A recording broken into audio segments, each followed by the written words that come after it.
See, I'm thinking about this video again, right? And I'm like, about that woman who, was upset that she ended up being her um, best friend's boyfriend when, in reality she was just a willing slave at that.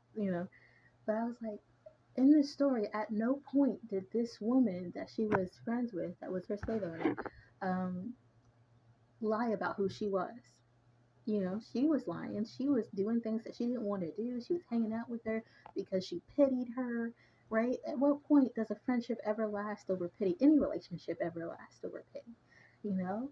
And then I was like, bitch, it just sounds, she's like, I did this for her and I did this and I did this and it's okay because, like, she's my friend and I don't want her to be alone and I feel bad for her. And I'm like, do you not bitch about people in relationships that do the exact same thing to their partner and you're doing this to a friend? Like, it sounds like you need stronger boundaries, bitch, especially with yourself.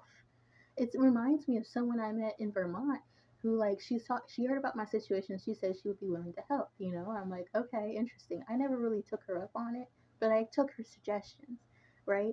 And then one day she did something, mopped all my shoes, and I told her, hey, I would appreciate you saying excuse me. Then after that, all of a sudden, a floodgate of shit came that I didn't even know she was upset about, right? And then she started listing all the things that she was willing to do for me, right? That I never even asked her, right? And if I would have asked her, it would be only things that she said herself offered first, right? Willingly. And then I dared to set a boundary because she decided that because she was making offers, that meant I was her slave and I had to just take whatever abuse she gave me because she was making offers to help, right? And then she just brought that up in front of people and was like, I would do this, this, and this, and this, and this, and this, and this, and it's just too much because of this. And now you're saying I'm retaliatory. And I'm like, you are retaliatory because you didn't bring all of this shit up to me. You brought it to everybody else, but you didn't bring it up to me until I set a boundary of you not mopping on my fucking shoes and saying excuse me next time.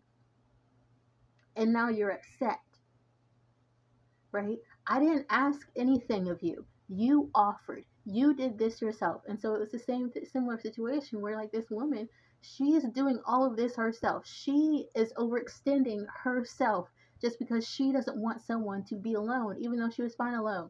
And she never lied about who she was. So, like, how are we supposed to feel bad for you when you don't even protect yourself?